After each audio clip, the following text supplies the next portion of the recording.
Video में बताया भी था कि इन्वेस्टमेंट प्लान्स होते हैं, ठीक है। तो उससे पहले एक मेरा क्वेश्चन है कि जो आपका घर है जो आप रेंट पे दिया हुआ है उसका प्राइस क्या होगा, मतलब लगभग 3 करोड़ मान लो। 3 करोड़ का घर है आपका, ठीक है। उसको रेंट पे रेंट इनकम कितनी आती है? रेंटल इनकम वही जो होता है आजकल नॉर्मल 25-30 हज़ार रुपये। मैं 30,000 मान के चलता हूँ, ठीक है। अब 30,000 रुपया आपने रेंट पे दिया हुआ है, 30,000 रुपये का मैं 12 से गुना करता हूँ, है ना, तो 2,40,000 रुपये बन गया आपका। 3,60,000 रुपये, 3,60,000 रुपये आपका बनता है साल का। जी सर। 3 करोड़ की प्रॉपर्टी है, रेंट आ रहा है 3,60,000 रुपये, ठीक है। अब मैं बोलता हूँ आपकी ने प्रॉपर्टी पहले खरीदी होगी, वो 1 करोड़ में, फॉर एग्जांपल 1 करोड़ में खरीदी थी, आज वो 3 करोड़ की हो गई है, वो प्रॉपर्टी अपना एप्रिसिएशन ले चुकी है। अब वो एक इतनी ज्यादा एप्रिशिएट नहीं हुई, वो कुछ पुरानी होती जा रही है। तो उसका एक बेटर ऑप्शन ये होता है कि देखो रेंटल इनकम तो कुछ नहीं होता, रेंटल इनकम 1% होती है, आपका 1% आ रहा है। 3 करोड़ की चीज पे आपको 3-3.5 लाख रुपए आ रहा है, तो आपका 1% प्रॉफिट हो रहा है, ठीक है।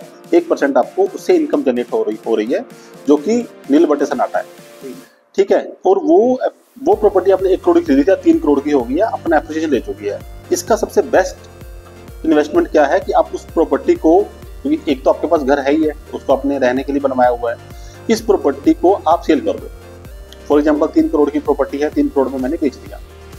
अब इसमें मैंने उसने आपको बताया था कि मार्केट के अंदर 20-80 के प्लान चलते हैं, 20% देना है, 80% देना है पोजीशन पे।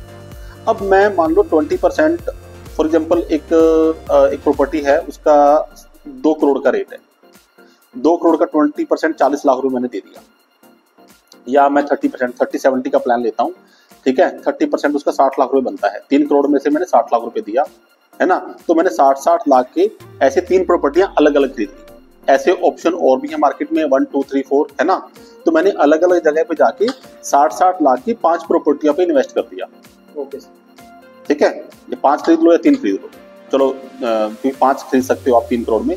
आपने 3 प्रॉपर्टियां खरीदी हैं, बाकी बैंक में रख दिया आपने, ठीक है। चलो 3 प्रॉपर्टियां खरीदी आपने, 60-60 लाख का 1 करोड़ 80 लाख रुपए आपने लगा दिया, 20% दिया।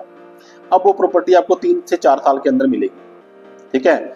लेकिन आज का रेट उसका अगर 15,000 रुपये पर स्क्वायर फीट रेट है, तो वो 1 साल में, 2 साल में कहीं ना कहीं अप्रिशिएट होगा, क्योंकि आज के रेट में मार्केट में 30 हज़ार की प्रॉपर्टी है। मैंने आपको 15,000 की प्रॉपर्टी सजेस्ट करी है, मार्केट में 15,000 की प्रॉपर्टी है। मैं सोचता हूँ कि 2 साल के अंदर 15,000 की प्रॉपर्टी 25,000 की हो जाएगी पर स्क्वायर फीट। लेकिन 25,000 भी छोड़ो, मैं बोलता हूँ 22,000 की होती है, पर 22,000 की हमारी नहीं बिकेगी, हमारी बिकेगी 20,000 की। रीसेल में प्रॉपर्टी बिल्डर की प्रॉपर्टी से थोड़ा कम पे ही जाती है। अगर बिल्डर का रेट 22,000 रुपये पर स्क्वायर फीट है तो तुम्हारी 20 पे जाएगी। तो जी मैंने क्या किया, 15,000 पे खरीदी थी, ठीक है, और मेरा आज 20,000 रुपये रेट हो गया है 1 साल के बाद। तो मैंने जो 60 लाख रुपए दिया था, ठीक है ना, 60 लाख पे मेरा 5,000 एप्रिसिएशन आ गया है ना। तो 5,000 का एप्रिसिएशन है कि मेरा 75 लाख रुपए प्रॉफिट हो गया। तो मैंने 60 लाख रुपए लगा के 75 लाख रुपए कमा लिया। और 60-60 3 प्रॉपर्टियां ली हुई है, 75 × 3, ठीक है, 75 × 3 कितना हो गया,